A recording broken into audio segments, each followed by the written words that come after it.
Welcome to Party Like a Marketer, the podcast dedicated to cannabis marketing, public relations, and authentic storytelling.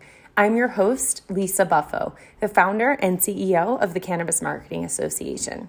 You can find us on Instagram at Party Like a Marketer, or you can find me directly at LeeBuff or on Twitter at LeeBuff21. Whether you're new to this space, an experienced professional, or driven by curiosity, Party Like a Marketer has something for you. Today's conversation features Jerry Abiog and Dennis Collins of Standard Insights. Jerry is a co-founder and CMO of Standard Insights, an AI as a service growth marketing platform. Their solution helps companies worldwide address the challenges of leveraging customer data to drive repeat business. LTC Dennis Collins, USA, retired, is an account executive for Standard Insights. He's passionate about helping veterans and others realize the power of cannabis and helping solve whatever ails them. Welcome, everybody, to today's episode of Party Like a Marketer, the podcast dedicated to cannabis marketing, public relations, and authentic storytelling. Today, we have two guests, our first double guest episode with Jerry Abiog, the co-founder of Standard Insights, and Dennis Collins, an account executive at Standard Insights. Welcome, gentlemen, and thank you so much for being on the show today. Thanks, Lisa, for having us. Yeah, thanks, Lisa. Of course. So could you both introduce yourself to the audience, let them know a little bit about who you are, your career, your expertise, and then we'll get into a little bit about Standard Insights and what you all do. Yeah, and Dennis, want to go ahead? Yeah, Sure. feel free. Well, I'm a 23-year Army veteran. I retired in 2012, and since then, I've been doing sales and marketing. I have 5 years in the marketing experience world, and I've been working with Jerry for about a year, and we've now started working in the cannabis space, and we're enjoying it. It's a lot of fun. There's a lot of great people to talk to, including yourself. And Dennis, where are you based? I'm in Elizabethtown, Kentucky, which is about an hour south of Louisville, if you've ever flown through Louisville. Awesome. And Jerry, how about you? So I'm based out of Atlanta. I'm one of the co-founders of Standard Insights. So we're about a 3-year-old company. A little bit about my background. So I've got roughly 25 years of sales and marketing experience. Roughly 10 years ago, I left the corporate world and started my own business, helping software companies with sales and marketing initiatives. Along the way, I've learned some great lessons, and as they say in life, you learn from your failures. I was working for another startup. This was 5-6 years ago. It failed, but it was in the AI and machine learning space. So through serendipitous events, as that startup was imploding, I met my future co-founders of Standard Insights. One guy lived here in Atlanta. He approached me with an idea about an AI platform that would help businesses drive repeat buyers. And learning what I learned from the other startup where AI and machine learning were, about to explode, I ran with it and started things from there. And here we are 3 years later. We started off in other verticals with e-commerce, restaurants, and now we're in the cannabis space. I love it. One of my favorite things about the cannabis industry is it's a startup industry with a whole bunch of startup entrepreneurs with businesses, 5 years old max. So yeah, love connecting with fellow entrepreneurs here. And you made a good point there with it, a startup, within a startup, while, we're serving other industries, helping them drive growth by leveraging their customer data. The restaurant industry, they're going through a lot of challenges, especially now, but that's an old and established industry with old and established, practices and software tools. The awesome thing about cannabis industry, you may established players, but the established players are 3, at best 5 years old. So yes, it's a young and, growing industry, and we're both excited. And they can start with a higher level of sophistication because they're not necessarily taking an antiquated infrastructure, best practices, and having to update it and educate their management teams. They're kind of coming in, in present time effectively, and can build their companies accordingly with the tools that are available to them today. Yeah, absolutely. So speaking of, let's dive into what what you mean when you talk about AI in cannabis. I think artificial intelligence is something a lot of folks are excited about, both inside and outside of tech. And with COVID, moving so many things online and having to like digitally communicate all the ways throughout the last year and a half, we're having more conversations about high tech AI and what it can do for businesses. So your website states that your company helps your company, so someone else's company, become competitive in a data-driven world with marketing precision using AI. Dennis, could you tell us a little bit more about exactly what that means for the marketers in our audience? Sure. So let's start first with what a definition of AI is. And the simplest definition is getting a computer to think and act like a human. So what our AI does is it makes data-driven predictions, and it takes all the past data and makes predictive and prescriptive predictions of what someone is likely to buy next. So if you've shopped on Amazon, you have a purchase history, and Amazon knows the kind of things you like, and it makes recommendations for things that you're going to most likely buy in the future. If you've watched a movie on Netflix, it knows what kind of movies you like, and it makes recommendations for similar movies that you're likely to watch in the future. Now, everybody markets, but if you know what someone is likely to purchase with a high degree of accuracy, and you can market them that stuff, that's powerful, right? Anybody can give you the local weekly specials, or what they have on sale this week, or what they have too much of an inventory that they're trying to unload. But if you know that Lisa likes cherry flavored gummies and cherry flavored cookies, then if you come out with a new cherry flavored product, you can market that to Lisa. And if Jerry likes lemon flavored stuff, you can market that to Jerry. And it's specific to each individual. And that's where the power comes in, because you're not just throwing spaghetti at a refrigerator and seeing what sticks. You're inside that person's mind, and you know what they like and what they're likely to buy. And that's why it's so effective. That's why Amazon has been able to take so many other marketers to the cleaners, and why Netflix put under Blockbuster, because Blockbuster didn't use AI. And just recently, JCPenney, right? JCPenney has been forced to close over 150 stores, but within the last 60 days, JCPenney has started using AI with their e-commerce platform, in hopes to turn things around. So it's powerful. And the other thing I'd like to say is it's sneaky, because it's making those recommendations and you don't even realize it, right? There's no big billboard sign there saying this recommendation brought to you by AI. It's just a great recommendation, like, yeah, I really do need that, or that's awesome, let me put that in my cart. And the next thing you know, it's an extra sale here, an additional item in your cart there, and up and up go your sales. So that's how we do it. Jerry, you want to chime in on anything?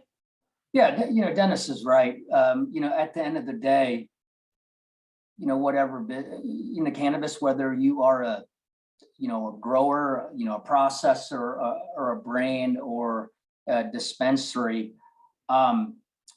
it's the customers that are going to make you successful. And if you can improve the customer experience and prevent their indecision and tell them what to do next, as Dennis had mentioned, just a sleight of hand, you may not realize it, then not only are you going to improve sales, but you're going to improve average order value and reduce customer churn.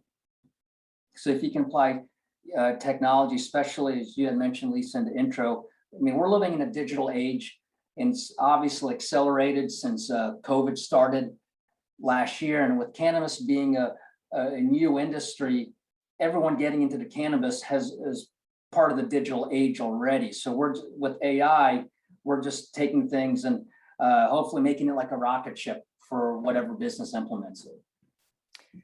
And one of the things I also love about the cannabis industry is that because it's a startup industry, while there's a lot of innovation happening and new products and services coming out, we also just have to build the infrastructure of it. We just need to fill in these services and these products that every other industry has, and bring a level of sophistication to cannabis that CPG is using, and alcohol, and these other types of adjacent industries that have been around for longer. We have to build that infrastructure. And it seems like what you're doing is bringing that Amazon level of sophistication with online shopping over to the cannabis industry. And you're right, it's building things that are already existing. So we're not building anything new. I mean, this is happening in other industries. You mentioned like the adjacent industries, like, beer and wine, restaurants. So whatever vertical you're in, you're always going to apply the same principles. And with us, we've got the infrastructure already built. It's just taking it home that last 15 to 10, 10 to 15%. We're customizing it for that particular industry. So in this case, just tweaking it slightly for the cannabis industry. And Jerry, can you talk a little bit about how AI helps marketers? So we obviously have a marketing heavy audience on our show, but what is it about the product that is helpful to marketers? Yeah, so with cannabis folks, it's startup-ish, if you will. A lot of them are tech savvy. And as Dennis had mentioned, mainly, maybe a lot of folks are using business intelligence, and that's not wrong. And you need business intelligence. I mean, you log onto your computer and you got these pretty looking dashboards that tell you what happened in the past. Dennis had mentioned, Google Analytics, and that's great. But what you need, this AI takes things to another level, making the power of predictions, the power of predicting who are your most profitable customers, the power of predicting what Dennis, Lisa, or Jerry's likely the purchase, the power of predicting what strains match with certain customer characteristics, or the power of predicting inventory levels when someone's likely, when a product's likely to sell in a given day, week, or month. So we can use what happened in the past and predict what's likely to happen in the future. That business who implements those new technologies tends to win in the long run than those who don't. So you're saying that the technology can almost merge predictive information based on inventory and supply with Right. purchasing habits. And it learns, if I'm understanding correctly, it also learns over time, right? So if I come to your dispensary 5 or 6 times, maybe the first time you get insights that I like cherry, second time I also love indicas, and like that starts to build. So over time you get a more sophisticated customer profile and can therefore more accurately target in the future. Absolutely. Awesome. Cool. Yeah, that's I think really exciting and really powerful for brands and retailers in the space. So one question I have is, what are some lessons that you've learned in the cannabis marketing space? And Dennis, we can start with you. What have you learned taking this product to market, working with brands and retailers in this space? What's sort of the appetite for this type of service? And yeah, what have you learned about cannabis marketing in that process? I think the biggest lesson we've learned, and I'm going to say it twice, is that you've got to make it easy. Cannabis companies are going 90 miles an hour with their hair on fire, and it can be a great technology, but if you put it in the too hard to do category, they're just going to have to pass because they don't have the time to invest to make something complicated happen. We have to make it turnkey, and we're doing that. And turnkey solutions that they can just apply and take advantage of are things that they're willing to work with. But if you're in the too hard to do category, you can have a great product. I mean, you can have a really great product, but they're not going to be able to entertain it because they don't have the time and the resources to put into implementing it. So it just can't happen. And it's kind of unfortunate because a second thing I'd like to point out is that we've learned a lot of cannabis companies don't even have their own website anymore. And so many of the marketers on CMA, Cannabis Marketing Association, they do search engine optimization. But if a company doesn't even have a website, there's nothing to optimize. So it's frustrating because you would first have to get them to get their own website, and then you'd have to get them to either use AI or to use SEO. And it's because they've been convinced by companies like Leafly and Weed Maps that hey, you can just use our platform, you can list all our stuff there, and you can be found, and you don't even need your own website. So it's a work savings, it's a cost savings, And in the short run, it's very enticing. But in the long run, you don't have your own data. You're not marketing your own brand. You're marketing Leafly's brand, and you're just one of 100 stores that are listed. And so I'll say it again. The biggest thing we've learned is that you've got to make it easy. You've got to make it turnkey, and that because they need easy so badly, a lot of cannabis companies, dispensaries, just go without their own website. They just list on Leafly or Weedmaps. Jerry? Oh, sorry. I was just going to say it's the importance of owning your own channel. And, it reminds me of, earlier this week, Instagram went down, and I was thinking of all the small businesses and influencers who that is their channel for business. And so if something is to happen and you don't own it, you don't have control over that method of communication, right? You want to have, using the influencer example, have your own email list and your own website and a channel that is yours and can be owned, that you have control over that flow of information should any disruptions happen, at any level. And I think what happened on Instagram and Facebook was an extreme example, but did show like business can be down for a day and it can affect a lot of people. And you're absolutely right, Lisa. I mean, what you said couldn't be, further from the truth. If you're relying too much on one channel, not that Facebook and not that Leafly or Uber Eats, if you're restaurants, are bad, but you, as an owner of a business, I don't care what vertical, but let's just take cannabis, you do have to take ownership of your data. Because what happens if, like this week, Facebook went down, WhatsApp went down. And while yes, those third-party platforms do serve good, let's pull back. Once Lisa or Dennis knows about your dispensary or your brand, it's like, hey, now it's time to take that information and guide Lisa or Dennis to your that brand or that dispensary's website or ordering platform. And one of the things I talk about a lot, and I'm going to be talking about even more this fall, and a trend we've seen this year pick up, is the importance of omni-channel marketing. Yeah. So meeting customers where they are through multiple different channels and merging the in-store experience with what's happening out of store. And broader, from a marketing perspective, brands do billboards, they do events, they do sponsorships, they do pop-ups at retailers, they're doing email marketing, text message marketing. That's all an example of omni-channel where you're using multiple channels, but you want to marry the data of what's happening out of store versus what's happening in store. And same with whether it's your own channels or someone else's channels that you're using. The importance of understanding all of that together and the interplay of it together gives marketers more powerful information and more, frankly, honest and accurate information about what the bigger picture is about how their efforts are doing. And that's spelled out on our website: help businesses prioritize and execute data-driven, omni-channel campaigns to help target the right person with the right product at the right time. So that omni-channel, yeah, you're absolutely right. It's key. And if you want to take it into marketing, for us, how do we reach out to potential clients? Well, it's trade shows in a couple of weeks. It's getting on podcasts. It's doing webinars. It's doing cold emailing and cold calling. So it's a variety of different things that we do in case something happens to one channel. Hey, we've got these other channels that we're using as well. Absolutely. Yeah. Omni-channel marketing is the way forward. It's just, that's the digital age and that's where we're at. So glad to hear you echo that as well.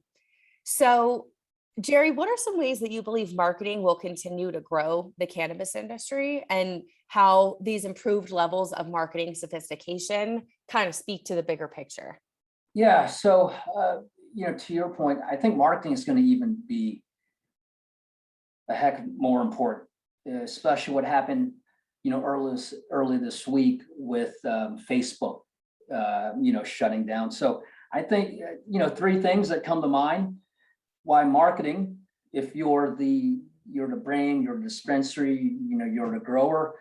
Number one is third party. Dennis mentioned third party applications, right? Yes, they do provide a good service, but at the end of the day, you want to take control. Number two, even if you forget what happened early this week, cannabis, for what it's worth, still is subject to quirky advertising guidelines, whether they're on social media or sometimes, I think it was an article put out by a magazine that even in Michigan, you're not allowed to use the billboards. And then number three is we have to prepare for a cookieless future, right? Google was supposed to implement that at the end of this year, but I think they postponed until next year. But it's not if, but it's when cookies aren't going to be a tool that you can use. So to your point, Lisa, marketing, doesn't matter what facet you are in the cannabis industry, from the whole entire seed to sale process, you've got to take ownership of your data, whether it's collecting email lists, phone numbers for text, doing surveys, or everything, all the above. It's critical. And yeah, I get it. Dennis had mentioned that these businesses don't have time, but you got to make time, just like with exercising and working out. Yeah, people don't have time, but you've got to make it a priority if you want to succeed in business, whether in cannabis or elsewhere. Yeah, good reminder on the working out one. I'm working on that one too. Thank you. And Jerry, that's actually a really good point. I'm glad you mentioned it about cookies and what's happening with Google. Do you mind just explaining that for those who might not know what's going on? Yeah, so when you go visit a website, you'll see ad suggestions based on what site you visited. You won't be able to do that, soon enough. And what that means is, okay, once, so our platform focuses on driving repeat buyers. So there's another, great platforms out there to drive new traffic in. But once you get new traffic in, treat that traffic as gold, whether they're, new visitors to your website or your customers. I mean, I guess those are the golden ticket, to success. Because I think I had mentioned it before, maybe it was in the webinar. So one of the reasons why we started our company and decided to focus on driving repeat buyers or by leveraging their data is Bain put out a study a few years back that even a 5% improvement in repeat business can generate between 25 to 95% profitability. So it just goes to show you the key importance of driving business from your existing customer base. And the only way to do that is to take ownership, of your data and your customers. Say that one more time. So 5% a 5% increase in repeat customers can lead to up to 95% more profitability. Yeah, correct. I mean, they can Google that. It's a study put out by Bain. That's an astounding, highly attractive insight and number. But the thing is, it's cooler to bring in new customers, right? It's always cooler to bring in, the new gizmo to bring in, and sometimes your customers get forgotten, right? And just to take it back, your significant or in a relationship, right? Think about it when you first started dating, like the newness and all that. And, after time, it's like, it's just kind of like habit, you're just going through the motions. You don't want to go through the motions with your customers. Otherwise you'll lose them. I'd like to chime in here. It's also dollar for dollar advertising wise, much more cost effective to pay to advertise to keep your old customers than it is to pay to advertise to get in new customers that have never been to your e-commerce platform or to your store or your dispensary. It's true. I mean, you've worked so hard to get them. Yeah. And if you think about it from a management perspective, the same logic applies to your employees. It's much more costly and expensive to train and find new ones than work on improving and helping your current team. It's the same kind of, I think, management best practices that should apply and be considered in marketing. And I'm really glad you mentioned this because I'm actually going to be talking about this at MJBizCon in my talk in the importance of focusing on your current customers. So thank you for teeing up that conversation. Sure, anytime. Definitely. The same logic applies, whether it's your employees, relationships, or what have you. Focus on what you have. Grass is greener where you water it, right? Right. Yeah. Yeah, I love that. So Jerry, I would like we do have a lot of startups and entrepreneurs listening to this podcast. So we like to talk about marketing best practices, but also just what it's like breaking into this business and launching companies in cannabis.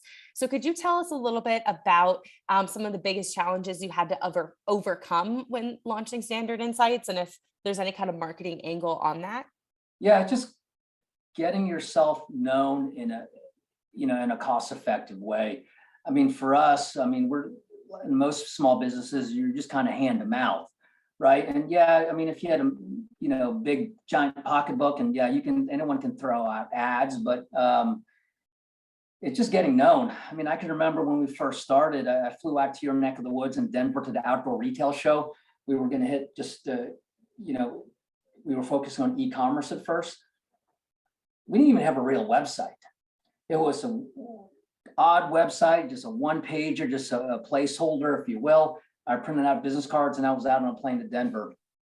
And then when we came back, but it was literally just going from booth to booth, shaking hands. I mean, I had just my smile, if you want to say that, and business cards, and that was that. But over time, once you start developing relationships and getting known, how do people get to know you? Well, writing, right? Maybe writing and appearing on podcasts. And I can remember the first podcast, it was almost like I was begging people. Yes, I was begging people to like, can I write for you? And as the first piece led to another piece, another podcast led to another podcast. So it kind of grew. What we're doing for the cannabis is the same thing we did for the restaurant space. That wasn't a podcast, one of the, I guess, bigger ones. And I was sandwiched in between like the ex-CEO of Dunkin' Donuts and Fazoli's. I think there was someone was sick that day and they called me. So we just did that and just kind of build momentum from there. And eventually people will find you, or, using, LinkedIn, I post a lot there, or cold calling or emailing. And when it got to cannabis, we were doing a lot of research on, who could we kind of piggyback off, if you will. And we research you guys and Dennis and I was like, okay, we're joining, but not only are we joining, but we're going to be active participants. So we already had the articles kind of written before we even joined, or just getting engaged in this podcast. We did that webinar, a few weeks back, and because of the articles that I had written for you guys, an ERP company, picked it up, and we're meeting them at MJ BizCon. Or I did an article that got published today. I tagged you on it for Cannabis Tech. So it's just a slow roll. Nothing happens overnight, but just get your name out there, and through content. Writing for people. Appearing on podcasts. You may have to put in literally 100 applications, and someone will pick you up. So just getting your name out there, it's not easy, but just, I guess, keep at it. Yeah, and it's inbound marketing. And when you have a product that is new, or maybe not so obvious, like something that you're doing AI, where you have to explain it, there is an education kind of gap that you as the entrepreneur and marketer have to cross. And one of my favorite quotes from the Lean Startup, the book that really helped propel my entrepreneurship thinking, is, if you're not embarrassed of your first iteration of your product, you've launched too late.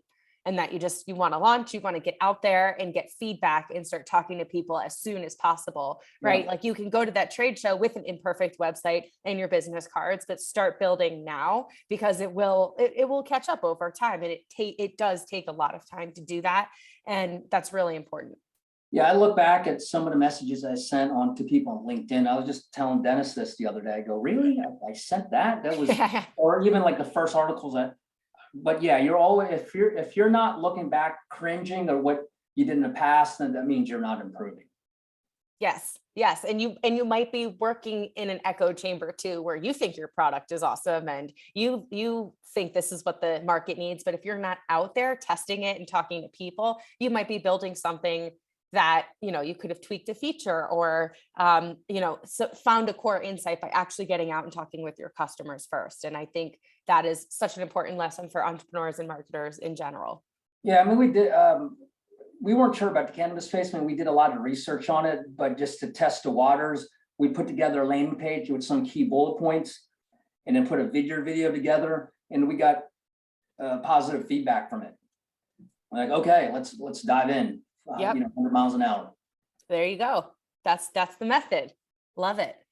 So Dennis, I'd like to hear from you. What are you most hopeful for in regards to the future of the industry? And I am curious if you have any insights you've learned from your clients in cannabis who have used your technology and that can speak to the power of this. Well, first on the future of the cannabis industry, I think I speak for everyone when I say I hope for legalization across all 50 states and at the federal level.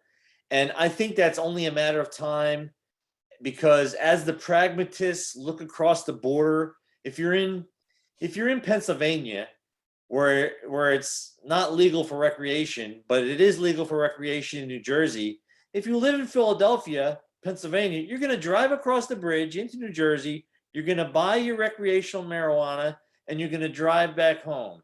And all that business revenue and all that tax revenue goes to New Jersey rather than Pennsylvania.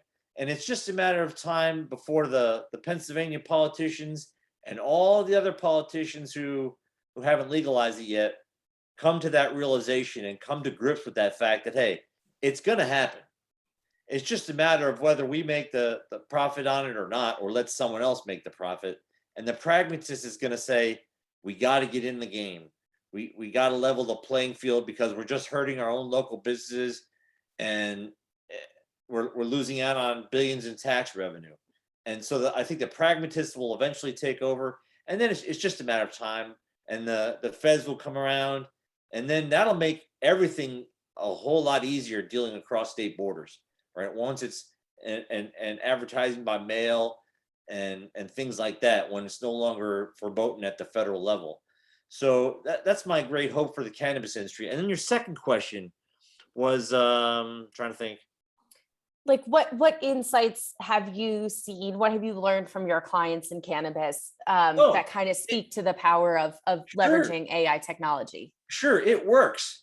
I mean, we've seen double-digit growth year over year in companies that use our AI platform. I mean, it's insidious. You don't even know what's happening. You don't even realize it's making such a great recommendation, but you're going to buy that product. You're going to add it to your cart, and their sales. It's just, I mean, it's going to be the differentiator, right? There's a quote in a book that says, "If the virus doesn't get you, AI will." Because you're either going to have it and you're going to be a winner, or you're not going to have it and you're going to fall to the wayside to those that do. It's just Dennis, he took that quote from his book, Competing into. So yeah. I mean, it applies across different verticals, and I think for us, what we've seen is just getting started. That's probably the the toughest part. And then what we had mentioned earlier, what Dennis had mentioned earlier. It's how do you make something that's complicated in nature, I guess, if you're not used to it, easy to use and easy to install, right? So that's going to go down to, boil down to customer experience. And it's doing work that marketers work really hard to do and figure out on their own, but don't necessarily have our brains don't work like that, right? Yeah. Like we can look at customer purchase history and we can look at that information and synthesize it and try to better target through our email campaigns and our text campaigns. But as far as recommendations, you need technology for that. That's not something you're necessarily putting up, the CMO is putting up on the website behind the scenes. You need something that can build those data sets and those insights so that it can make these predictions more accurately within this category of cannabis products. Right. Yeah. If you mentioned insights, and that's why. Yeah, let me.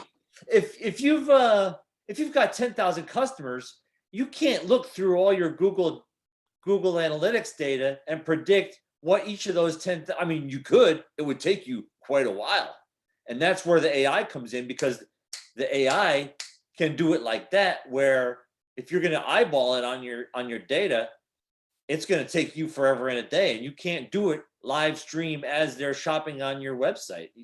You just can't. But the AI can. Jerry, go ahead. Oh, you had mentioned some of that insights. I mean, that's why we named our company Standard Insights, to be the global, standard on how successful businesses, prioritize and execute their, in global standard on insights driven from their data. So it's always going to be all about the insights and how do you act on those insights. And just to reemphasize this point, I think the coolest part about it is that it builds a data set and learns the more information it has. It's not a constant, like the learning curve and the growth compounds, where Correct. the more information in, the smarter the model gets, and Yeah. the more accurate and better predictions it can make. So to your point you mentioned earlier about not forgetting that current customer, Yeah. it's emphasizing that and saying, okay, let's work smart and not hard. We've already done this. We already have this information. Now let's make the most sense of it to honestly respect everybody's time.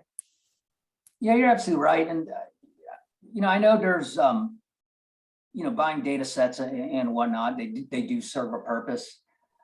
But maybe to analyze things on a macro level on what a particular city or county prefers, and that's great. That's good to give you a base start. But buyer behavior changes rapidly, just like with societal norms change rapidly. What you could say 2 years ago, you cannot say now. So everything's constantly evolving and everything's moving at a speed of light, and everything compounds.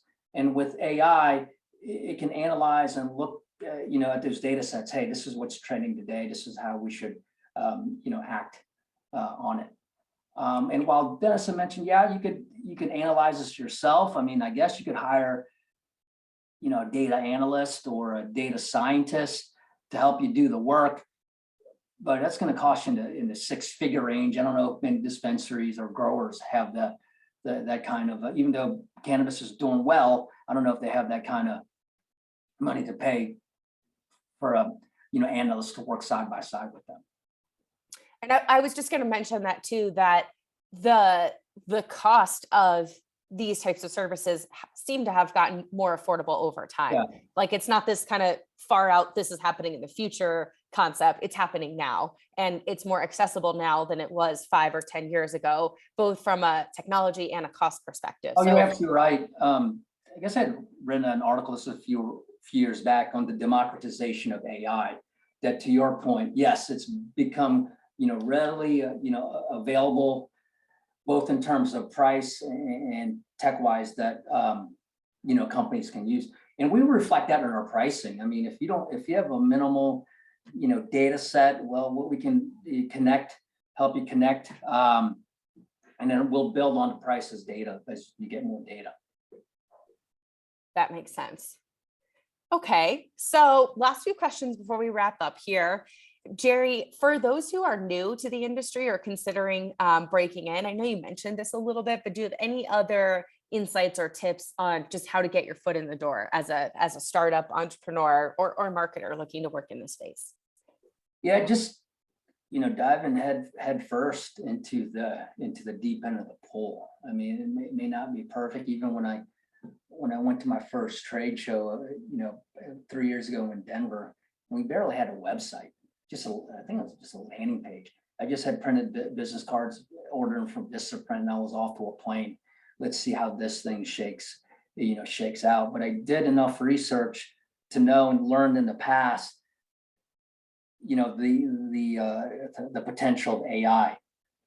So this was 3 years ago. I mean, things have changed a lot since then, and it's still growing, right? And likewise with cannabis, you can do your research, just don't go in flying blind, but yeah, educate yourself, right? And then take that risk. I think there was an article put out by Forbes, 2 things that are guaranteed to make money in the next decade separately. It's artificial intelligence and cannabis. So what we're trying to do is, bring both together. And just to that point, I feel like there is no shallow end in cannabis. Yeah, like, no. It's just, the pool is just deep. So you either are in or you're out. Right, but you got to jump in. You got to jump, exactly. You got to jump in. So, but yeah, I mean, I think there's growing pains and things aren't perfect, and that comes with anything. That comes with any vertical. That comes with just life in general. But if you got to jump in the pool. It's a fun one. Yeah, I like it. Stressful. Yes. Fun, stressful. Yeah. Yes, those 2 things can be true at the same time. Yeah. Absolutely. Dennis, anything you want to add as well about breaking in to the industry or in cannabis marketing that you've learned? I would say do your homework. Because the big lesson we learned was how you've got to make it easy for the dispensaries, for the cannabis owners. Because if you put it in that too hard to do category, they just won't be able to play ball because they don't have the time and the resources. So make your product or service something that's easy, something that's turnkey, something that doesn't involve a lot of energy to take advantage of. And I think you'll have a successful product. And if you can pitch that those effects, of your service or product, I think you'll be successful. And I want to echo that definitely on the B2B side, because, we're the same way in that we service businesses as well. And these brands and retailers, they're getting pitched all day, every day by folks who have services, products. Everyone wants to talk to them. So I just want to validate what you said as far as making it easy, delivering a high amount of value at a effective cost, is the way forward. But that turnkey solution and making it as easy and simple as possible to show how the value can impact them and their bottom line is the way forward, definitely on the B2B side. I can only imagine what these dispensaries, the phone call, and you're probably getting hammered left and right, whether it's from folks like us, marketers, website guys, SEO, and everywhere in between. They're getting pounded with calls or emails. Yep, their customers, the city, the regulators, the press, like everybody wants to, talk to them and know what's going on. So yeah, I think being mindful of their time and really delivering a strong product or service is the way to go. But I think what you're doing and getting on podcasts like then just hopefully building that thought leadership, so that could separate you from the rest of the pack. Yeah. And if you are the expert in that space, you should feel confident going out and talking about it. Yeah. And I say that to everybody in cannabis too. Like if you're on the ground and you're doing the work and you are marketing these products and services and you are producing them and getting them out there, you are an expert, even if it has only been a few years. The veterans in this industry only have, it's only so new. There isn't, generations of institutional knowledge here. We're still building it. And the learning curve is steep and rapid and extreme, but it is achievable and we're still doing it regardless. So I think not being afraid to talk about the lessons you've learned and share that with others is how, we can all really move forward in a more effective manner. No, absolutely. Awesome. Okay, so my last question before we go, I'll just leave it open-ended. Any other insights you want to share with our audience about AI and cannabis marketing, or breaking into this industry? Just, we'll call it lightning round. Any other last kind of things you want to share that maybe you didn't get a chance to share yet? Dennis, you want to take this one first? I would like to just say that it's not the boogeyman. AI is not the boogeyman.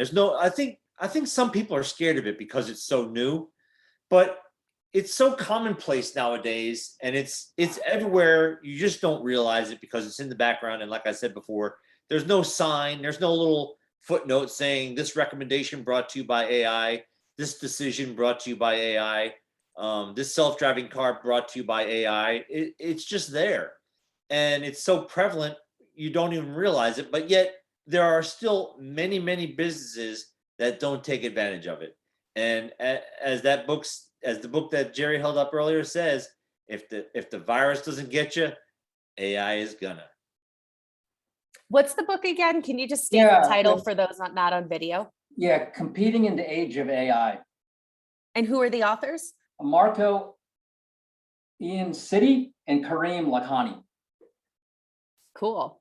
And to add to Dennis's point, and I heard this from someone else the other day, so I'm not going to quote it as my own. Think big, start small, and scale. Yeah, that's it. Yeah. That is the formula. Yeah. And that's as simple as you can say it. And how do you eat an elephant one bite at a time? So one bite at a time. Yes. Over time, repeatedly, but you can do it. Awesome. Well, that is a great note to close. So Jerry and Dennis, any contact information you want to share, your website URL or anything else as far as how folks could find you or connect with you? Yeah, Dennis, you want to go ahead? Sure, I'm easy to find on LinkedIn. Just search for Dennis P. Collins, Standard Insights, or Dennis P. Collins, Kentucky, and I'll pop up. My email's there, my phone number's there, information about the company is there. So everything you want to know is on LinkedIn. And Jerry can talk to you about the website and his contact information. Yeah, so you can go to our website, Standard Insights, all spelled out, .io.